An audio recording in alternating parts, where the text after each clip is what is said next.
अस्सलाम वालेकुम नाजरीन, प्रोग्राम दूसरा रुख में खुशामदीद। मैं हूं आपका मेज़बान नादिर गुरामानी। नाजरीन, इस वक्त प्रोग्राम की जो इब्तिदा है उसमें हम मुल्क के अंदर जो इस वक्त सैलाब की सूरत हाल है उस पर गुफ्तगू करेंगे और ख़ास तौर पर जो भारत की जानिब से मालूमात फ़राहम की गई है उस हवाले से भी पाकिस्तान ने अपने तहफ़्फ़ुज़ात और ख़दशात का इज़हार किया है कि भारत की जानिब से मुकम्मल जो तफसीलात हैं वो पाकिस्तान के साथ शेयर नहीं की गई और अब भी कई इलाकों में पानी की सतह जो है वो कम होने की बजाय उसमें मुसलसल इजाफा हो रहा है। कई लाख लोग हैं जिनको कैंप्स में मुंतकिल किया गया है, मुख्तलिफ़ मकामात पर मुंतकिल किया गया है और इसी के साथ साथ अभी भी मुल्क के जो मुख्तलिफ़ इलाके हैं वहाँ पर रेस्क्यू और रिलीफ ऑपरेशन जारी है।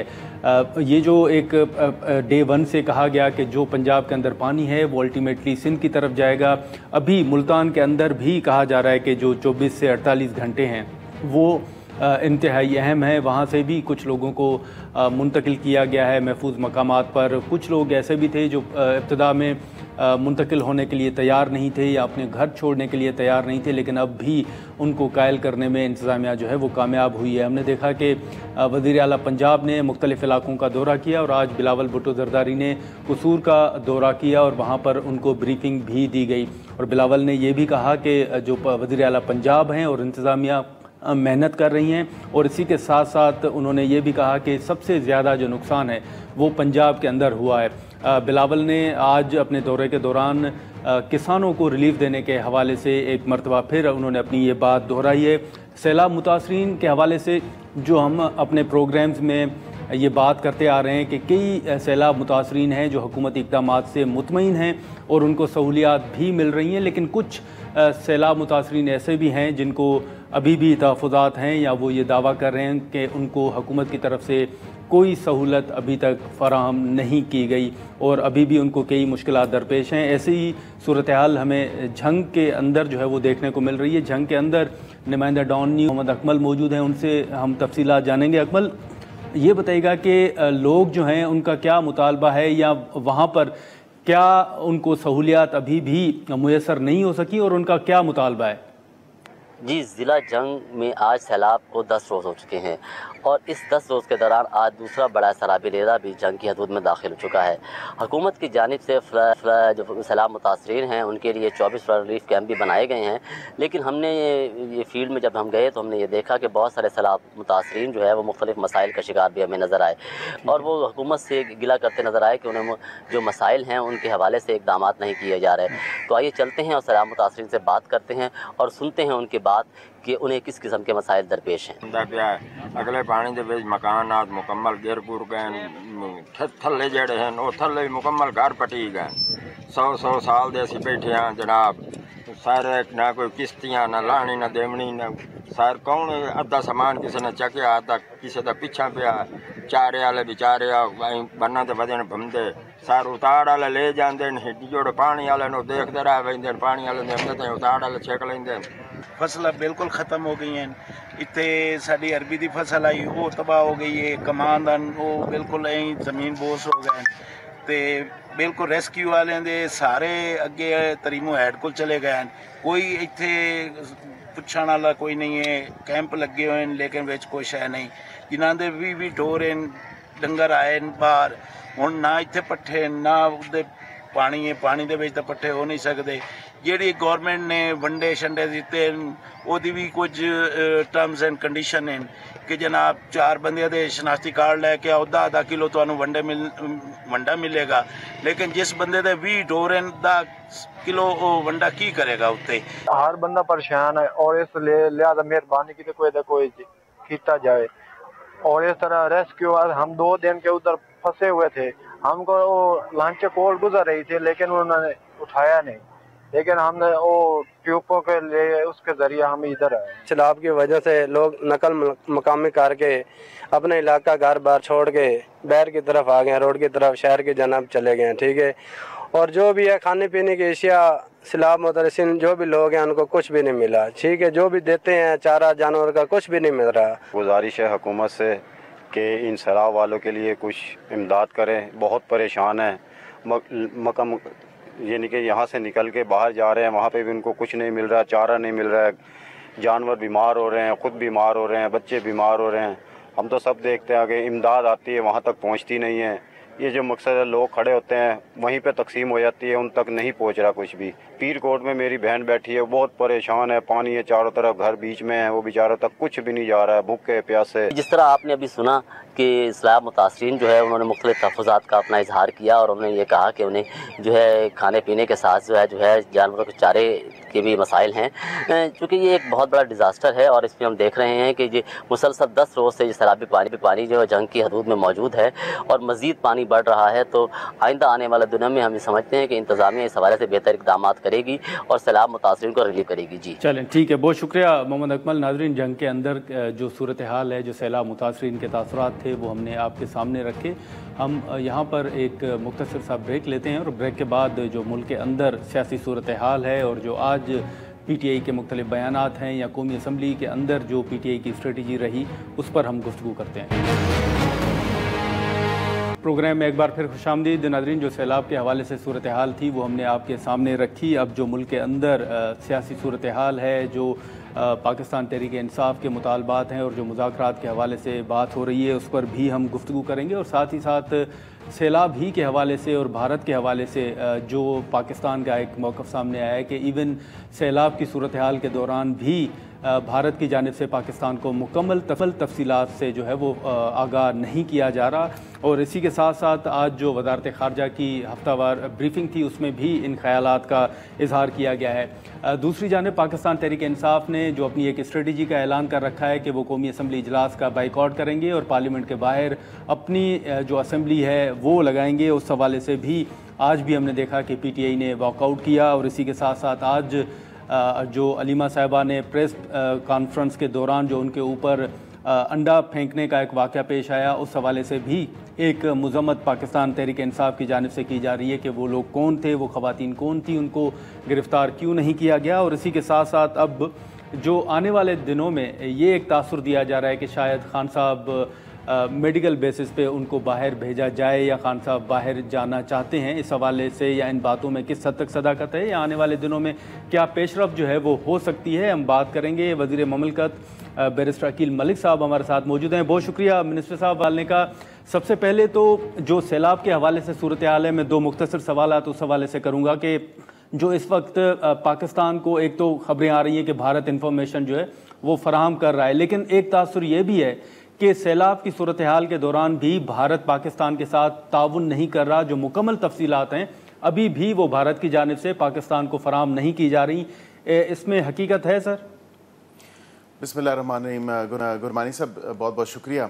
देखिए, बिल्कुल इस बात की मैं बिल्कुल तस्दीक कर सकता हूँ कि डिप्लोमेटिकली या सफारती तौर पे तो कुछ इन्फॉर्मेशन शेयर हुई है, लेकिन जो असल मेकनिज़म है इंडस वाटर ट्रीटी के अंदर इंडस वाटर कमीशन जो है, और एक कमिश्नर भारत की साइड से होता है, एक कमिश्नर हमारी साइड से होता है, और उसका असल मकसद ही ये है कि जो वाटर की शेयरिंग है या जब वो पानी जो है उसको रिलीज़ करते हैं तो कितने क्यूसेक होता है और उसकी जितनी भी फाइनल डिटेल्स होती हैं वो उसमें तमाम तर एक डेटा शेयरिंग का मेकनिज़म उसके अंदर दस्तयाब है।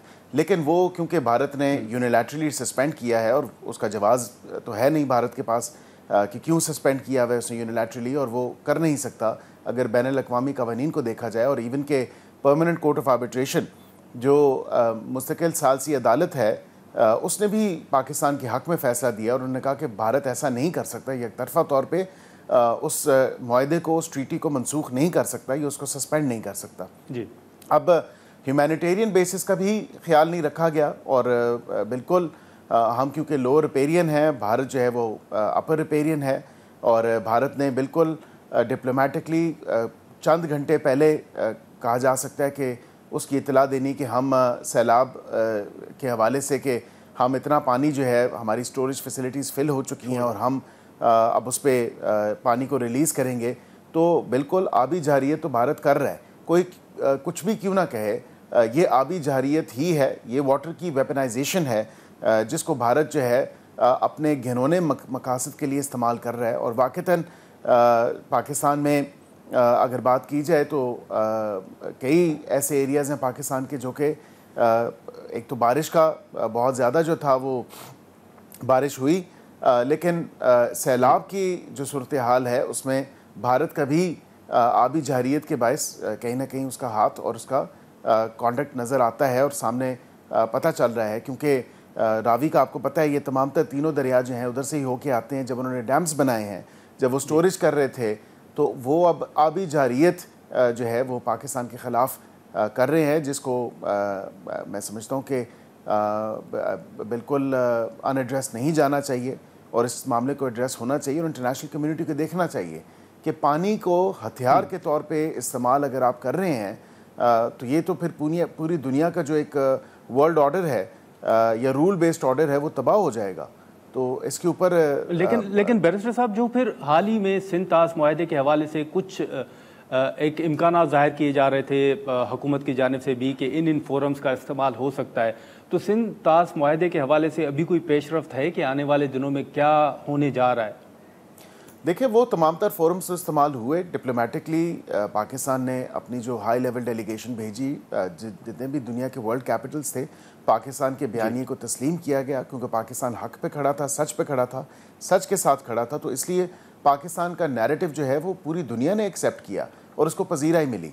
वो एक फ़ोरम था। दूसरा forum permanent court of arbitration, आपने देखा कि जो एक मिसलेनियस दरख्वास्त डाल दी गई थी इस मुआहदे की मनसूखी के हवाले से, वो भी जो है पाकिस्तान के हक़ में फ़ैसला आया और परमानेंट कोर्ट ऑफ आर्बिट्रेशन ने पाकिस्तान के हक़ में फ़ैसला दिया कि भारत ऐसा नहीं कर सकता। फिर भारत ने कहा जी कि हम क्योंकि ये बायलैटरल इशू है तो हम किसी साल से अदालत को नहीं मानते, झूठ के पाँव नहीं होते। और उसकी वजह ये कि किशन गंगा डैम के ऊपर 2012 में या 2013 में गालबन भारत उसका फ़ैसला उसी अदालत का मान चुका है। तो वो कोई ज़्यादा दूर की बात नहीं है, ज़्यादा पुरानी बात नहीं है। अब इस तमाम तर मामले के ऊपर इसी माह जो है UNGA का जो है यूनाइटेड नेशंस की जनरल असम्बली, उसका इजलास आ रहा है। तो उसमें भी वज़ीर आज़म ये तमाम तर मामला पूरी दुनिया के सामने रखेंगे और आप इंशाल्लाह देखेंगे भारत को वहाँ पे भी इस मामले के ऊपर सुबकी का सामना होगा और उसको शर्मिंदगी उठानी पड़ेगी। ठीक है, लेकिन अब जो मुल्क के अंदर सियासी सूरत हाल है बैरिस्टर साहब, उस पर सर गुफ्तगू करेंगे। कल खेलदास कोहिस्तानी साहब ने हमारे प्रोग्राम में कहा कि आने वाले चंद दिनों में या चंद माह में खान साहब जो हैं वो बैरून मुल्क जा सकते हैं। खान साहब की सेहत के हवाले से भी कुछ रिपोर्ट्स आई, कुछ बीमारी के हवाले से भी कहा गया कि कुछ चीज़ें डायग्नोज हुई हैं। हुकूमत के पास सर क्या मालूमात है, वाकई कोई बीमारी जो है वो डायग्नोज हुई है और खान साहब बैरून मुल्क जा सकते हैं? देखें, रिपोर्ट्स तो मैंने देखी नहीं, लेकिन जो मीडिया पे ख़बर थी कि जो सरकारी मुआलिज हैं या जो डॉक्टर्स की टीम थी, उन्होंने उनको देखा, क्योंकि उन्होंने दांत की और कान की मेरे ख़्याल से गालबन तकलीफ़ जो थी उनको, उस पर उन्होंने डॉक्टर्स ने उनको अटेंड किया और उस हवाले से वर्टिगो की जो एक बताया गया है कि आँख का के हवाले से थोड़ा सा उनका है। गो कि उनकी फैमिली इसको डिनाई कर रही है, हालांकि डिनाई नहीं करना चाहिए। अगर वाक़तन उनकी सेहत के हवाले से कोई ऐसा मामला है तो उनको जो उनकी तिब्बी इमदाद है या तिब्बी सहूलियात हैं हेल्थ के हवाले से, तो उनको मिलनी चाहिए। और क्योंकि अडयाला में हॉस्पिटल है और हर कैदी जो है उसको उस हॉस्पिटल तक एक्सेस होती है और उसके डॉक्टर्स की एक्सेस भी होती है, तो ऐसा मामला नहीं है कि कोई उनको अटेंड नहीं किया जा रहा या उनको वो जो हेल्थ सर्विस है वो प्रोवाइड नहीं की जा रही, वो बिल्कुल की जा रही है। लेकिन उनके अपनी फैमिली का डिनाई करना, देखें बाहर जाने के हवाले से तो मैं ये आपको ज़रूर बता सकता हूँ कि कहीं भी वो इलाज कराना चाहें उसके लिए उनको दरख्वास्त देनी पड़ेगी और दरख्वास्त जो है मुतलका अदालत में देनी पड़ेगी। ये नहीं हो सकता कि हुकूमत अपने तय ही कहे कि जी इस तमाम तर मामले के ऊपर आप इनको जाने दें। ऐसा तो थोड़ी होता है। कोई ऐसे सीरियस कंसर्न्स हुए तो डेफिनेटली जो है वो उनकी सेहत के हवाले से उनको वो ख़ुद दरख्वास्त देंगे, उनके वकला दरख्वास्त देंगे मुतलका अदालत में, और फिर उस हवाले से अदालत ने देखना है। ये हुकूमत का काम तो नहीं है। नहीं, अगर खान साहब बाहर जाने के लिए इलाज के लिए दरख्वास्त देते हैं तो हुकूमत उसकी मुखालफत नहीं करेगी? देखिए, वो देखा जाएगा उस स्टेज पे जब वो दरख्वास्त आएगी और उसके क्या मेरिट्स हैं, क्या डीमेरिट्स हैं, क्या फैक्ट्स और सर्कमस्टांसेस हैं, तो उस हवाले से देखा जाएगा। और फिर चलें, ठीक है बैरिस्टर साहब। नाज़रीन, यहाँ पर एक मुख्तसर सा ब्रेक लेते हैं। बैरिस्टर अकील मलिक साहब हमारे साथ मौजूद हैं और ब्रेक के बाद हम गुफ्तगू को आगे बढ़ाते हैं। प्रोग्राम में एक बार फिर खुशामदीद। अलीमा साहिबा के साथ सर जो वाक़या पेश आया है उस पर अब पीटीआई ये भी कह रही है कि वहाँ पर जो पुलिस मौजूद थी उन्होंने उन 2 ख़वातीन को गिरफ़्तार करने की बजाय उनको वहाँ से जाने दिया। आप इस वाक़े पर क्या कमेंट करेंगे सर? देखें, सबसे पहले तो ये इंतहाई काबिल मज़म्मत है। ये तमाम तर जो एक्ट था, चाहे वो किसी ने भी किया हो, हमारी पार्टी की तो ऐसी जो है वो परवरिश नहीं देती हमारी सियासी जमात के इस तरह की हरकत की जाएँ। गो के जो प्रिलिमिनरी इन्वेस्टिगेशन हुई है पुलिस या इन्वेस्टिगेटिंग अथॉरिटीज़ की तरफ से, ये पीटीआई के अपने ही लोग थे और पीटीआई के अपने लोग जो एहतजाज करने आए थे वो बिल्कुल इसमें मुलविस पाए गए हैं। जो ख़वातीन और इवन के बुशरा बीबी की जो बहन है वो भी इसको डिनाई कर रही हैं और वो कह रही हैं कि ये पीटीआई के अपने लोग थे। और ज़ाहिरी बात है, इसके ताने बाने तो पीटीआई के एक अपने प्रोटेस्ट से मिलते हैं। और ये केपी से आए थे तमाम तर लोग और ये गवर्नमेंट की जो all government employees grand alliance और APCA जो है वो चीफ मिनिस्टर अली अमीन गंडापुर के ख़िलाफ़ जो कि उनकी सैलरीज़ जो हैं वो डिले हुई हैं और एडमिनिस्ट्रेटिव इश्यूज़ हैं। तो इस हवाले से तो यही इत्तलात हैं। जो प्रिलिमिनरी इन्वेस्टिगेशन में चीज़ सामने आई ही, वो दोनों ख़वातीन जो इसमें मुलविस पाई गई हैं, बिल्कुल उनका ताल्लुक जो है इसी सियासी जमात से है और उसी सूबे से है जहाँ पे इनकी अपनी जमात बरसर इक़्तिदार है और पिछले 12 साल से है। अच्छा, लेकिन सर हाल ही में जो एक हाइब्रिड सिस्टम के हवाले से बयान आया, उसके बाद हुकूमत के ऊपर मुसलसल एक तनकीद ज़रूर हो रही है। और कल भी अगर अतर मिनल्ला साहब की गुफ्तगू आपकी नज़र से गुजरी हो तो उन्होंने कहा कि हाइब्रिड सिस्टम जो है वो आमरीत होती है। आप इस बयान को किस तरह देख रहे हैं सर?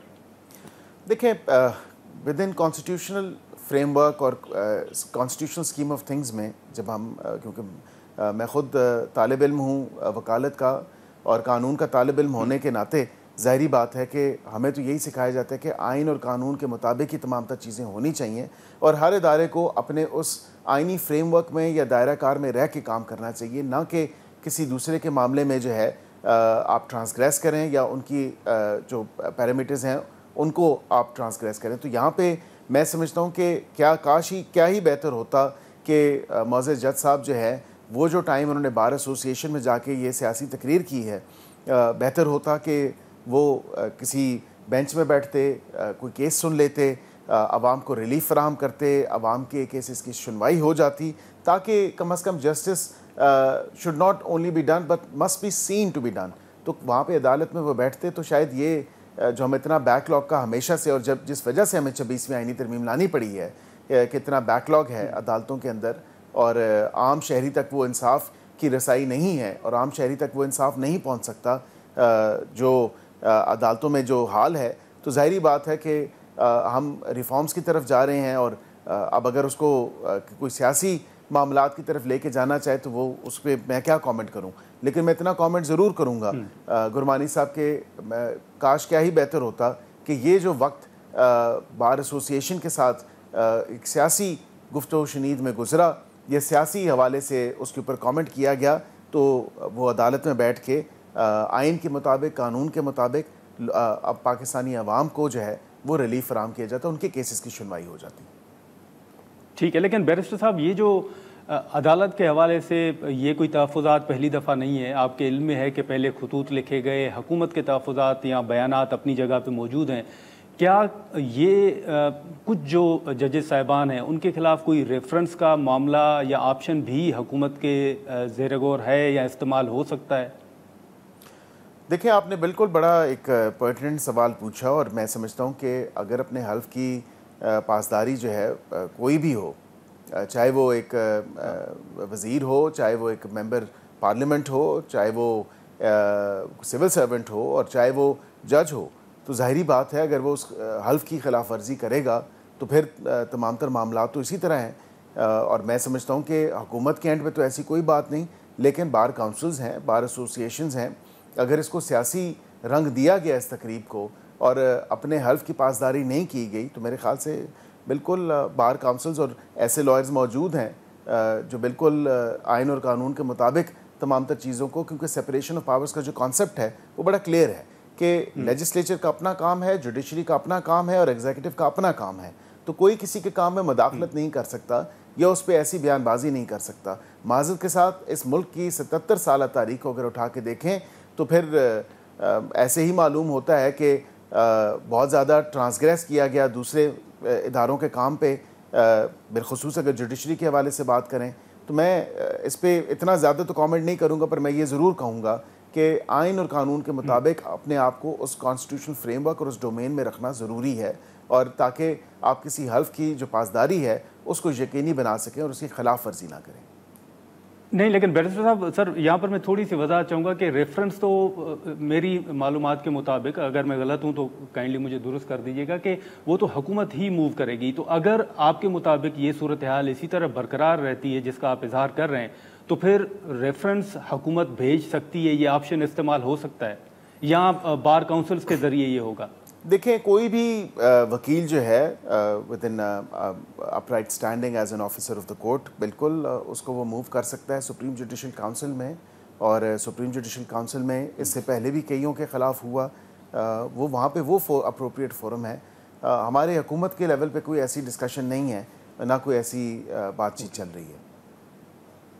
अच्छा, लेकिन सर इसी के साथ साथ हाल ही में जो हमने देखा कि ख्वाजा आसिफ साहब ने कौमी असम्बली के अंदर एक बयान दिया, हनीफ अब्बासी साहब ने उसका जवाब दिया, फिर राना सनाउल्लाह साहब ने कहा कि बेहतर होता है कि हनीफ अब्बासी साहब जो हैं वो assembly floor of the house पर ये बात करने की बजाय उनसे मुलाकात के दौरान ये बात कर लेते। ये पार्टी के अंदर क्या इख्तिलाफात हैं, क्या चल रहा है? ख्वाजा आसिफ साहब की जो नाराज़गी अगर है भी तो वो किस इशू पे है? नहीं, देखिए, नाराज़गी नहीं है, थोड़ा सा मैं समझता हूँ उसको आउट ऑफ कॉन्टेक्स्ट लिया गया और एक हाइपर दोनों तरफ से चीज़ें हो गई। ऐसा नहीं होना चाहिए। देखिए, अब बिल्कुल पार्टी का प्लेटफॉर्म मौजूद है और इवन के कैबिनेट का प्लेटफॉर्म मौजूद है, और वहाँ पे बात हो सकती थी, बजाय इसके कि एक असम्बली के फ्लोर पे बात की जाए। ख्वाजा साहब ने जो बात की, जितना मैं समझ सका हूँ उनकी बात को, तो उन्होंने लोकल गवर्नमेंट या लोकल गवर्नेंस स्ट्रक्चर्स के ऊपर बात की कि ये हमारी जिम्मेदारी है बहैसियत सियासतदान कि हम उस लोकल गवर्नमेंट के स्ट्रक्चर को फर्दर स्ट्रेंथन करें। 18वीं तरमीम इसीलिए लाई गई थी कि ताकि जो उसका ट्रिकल डाउन इफेक्ट है, जो एक आम शहरी को, गरीब पाकिस्तानी शहरी को जो उसका फ़ायदा पहुंचना है, वो फ़ायदा अभी तक नहीं पहुंच सका, और वो बाकायदा तौर पे पूरी तरह लोकल गवर्नमेंट स्ट्रक्चर्स जो हैं वो फ़ाल नहीं हो सके। मेरा काम बसीयत MNA या MPA या हमारा काम बसीयत मेंबर पार्लियामेंट पॉलिसी का है, कानून साजी का है, लेजिस्लेशन का है। हमारा काम नहीं है गली नाली बनाना, सीवरेज के काम देखना, लेकिन हमें करना पड़ता है क्योंकि हम हल्कों की सियासत करते हैं। तो ज़ाहिरी बात है इस तमाम तर मामले के ऊपर ख्वाजा साहब का आई थिंक ये व्यू था, मेरी जो अंडरस्टैंडिंग है, ये जिस व्यू से मैं देख रहा हूँ, और हनीफ अब्बासी साहब ने उस पर बग़ैर नाम लिए जो बातें की, तो उन्होंने कहा कि जी ये फोरम नहीं है। तो वो दोनों की मैं नहीं समझता कोई ऐसी बात है, कोई आउट ऑफ कॉन्टेक्स्ट ली गई हैं चीज़ें जो नहीं ली जानी चाहिए थी, और हम एक ठीक है नाज़रीन, यहाँ पर एक मुख्तसर सा ब्रेक लेते हैं। बैरिस्टर अकील मलिक साहब हमारे साथ मौजूद हैं और ब्रेक के बाद हम गुफ्तगू को आगे बढ़ाते हैं। प्रोग्राम में एक बार फिर खुशामदीद। आपने 26वीं आईनी तरमीम का जिक्र किया, तो ज़रा ये भी बताइएगा कि कुछ मामलात वाज़ेह हुए हैं कि हुकूमत 27वीं आईनी तरमीम की तरफ जा रही है या नहीं जा रही? इस पर बड़ी बहस अभी तक ये सवाल जो है वो उठता रहा है, तो कुछ मामलात वाज़ेह हुए हैं सर? देखिए, आपने पूछा कि वाज़ेह हुए हैं कि नहीं हुए, तो मैं आपको दोबारा, क्योंकि आपके शो पे मैं इससे पहले भी कई दफ़ा कह चुका हूँ, अभी भी मतला अबर आलूद है, कोई ऐसी चीज़ डिस्कशन नहीं हो रही, और कोई ऐसी जो कंसिडरेशन है किसी भी आईनी तरमीम के हवाले से वो अभी तक नहीं है। मैं इसको फिर भी कहूँगा कि खारिज से इम्कान नहीं है, क्योंकि वक्त के साथ कानून में, आइन में बेहतरी आती है, ये हमारा प्रेरोगेटिव है और ये हमारा काम है, तो बिल्कुल कंसेंसस के साथ होगा। ये तो नहीं हो सकता कि हुकूमत या काबीना या नून लीग जो है वो अपने तय खुद ही ले आए। हम इत्तेहादियों के साथ लेके चलेंगे, इत्तेहादियों के साथ पहले मशावरत होगी, फिर आगे कोई मामला बढ़ेगा। अगर कोई ऐसी तरमीम आनी है जिसका फिल वक्त तो कोई ऐसा ढांचा, स्ट्रक्चर या जिक्र भी नहीं है, ये सिर्फ खबरों की हद तक जिक्र है। और लेकिन सर जो आईनी ओहदों पर जो अपॉइंटमेंट्स होनी है, जैसे चीफ इलेक्शन कमिश्नर साहब हो गए, उस पर बीच में एक राब्ता हुआ था प्राइम मिनिस्टर साहब और अपोजिशन लीडर साहब के दरमियान, उस पर कोई पेशरफ्त हुई है? क्योंकि अभी तो अपोजिशन लीडर साहब हैं नहीं, उनको डिसक्वालीफाई कर दिया गया है, तो चीफ इलेक्शन कमिश्नर साहब तब तक कंटिन्यू करेंगे या इस पर कोई बात हो रही है?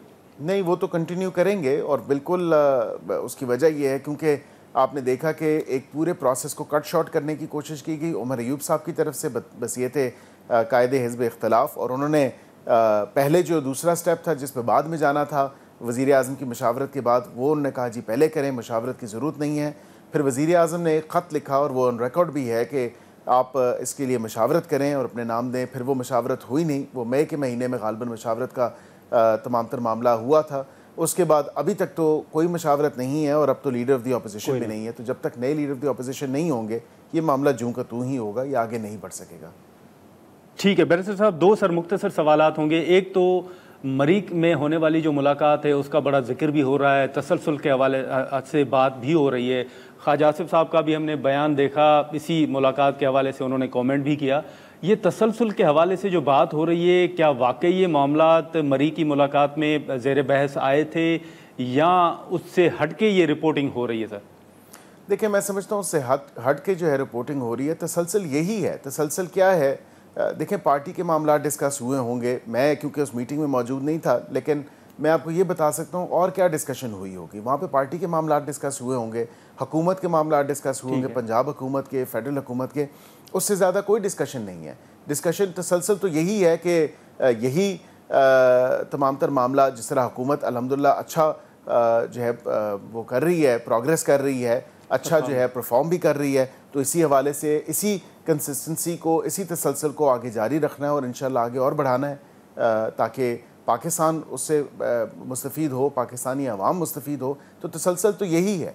पता नहीं तसलसल का नाम या तसलसल की जो बात की जा रही है या मरी का जो एक बैठक थी सियासी लीडर्स की और चीफ मिनिस्टर की और वज़ीर आज़म की और पार्टी के हेड की, तो उसको पता नहीं कोई और ही रंग दिया जा रहा है। तो मैं समझता हूँ इससे हमें इज्तनाब करना चाहिए और इसको उस नज़र से नहीं देखना चाहिए। ये पार्टी के मामला डिस्कस होते हैं, हुकूमत के मामला हमेशा डिस्कस होते हैं।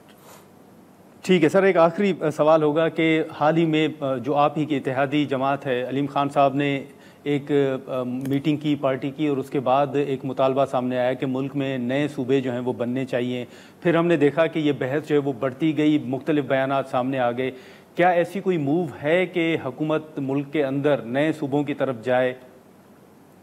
देखें, ये डिस्कशन तो होनी चाहिए क्योंकि गवर्नेंस के मामला तो ज़रूर हैं और अगर सूबे नहीं तो फिर वो एडमिनिस्ट्रेटिव यूनिट्स होते हैं, उस हवाले से भी देखा जा सकता है। लेकिन ये जब तक कंसेंसस नहीं होगा तमाम सियासी जमातों का तो ये भी पॉसिबल नहीं हो सकता, क्योंकि अगर एक सियासी जमात से पूछें तो वो कहते हैं कि जी हमारे सूबे में मत बनाएं नए सूबे और बाकी सूबों में बना लें या बाकी पाकिस्तान में बना लें। तो ऐसा नहीं होना चाहिए।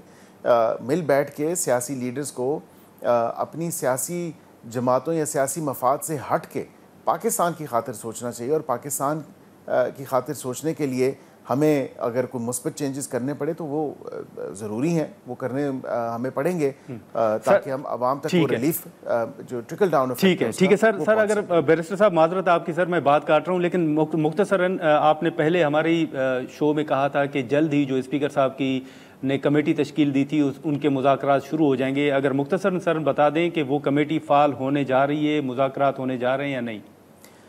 देखिए, पीटीआई की कुछ अभी समझ नहीं आ रही कि एक तरफ तो वो बैठते हैं, प्रेस कॉन्फ्रेंस करते हैं, वो कहते हैं खान साहब ने भी हमें कह दिया कि जी बिल्कुल सियासी जमातों से बात करें। जब मैं आपके पिछली दफ़ा आपके शो में था उसी वक्त ही मैंने ये बात की थी और मैंने कहा था कि स्पीकर साहब के ऑफिस से ही मामला शुरू होंगे। फिर एक मुस्बत यू टर्न लिया गया बानी पीटीआई की तरफ से और उन्होंने कहा कि जी मुज़ाकरात शुरू कर दें।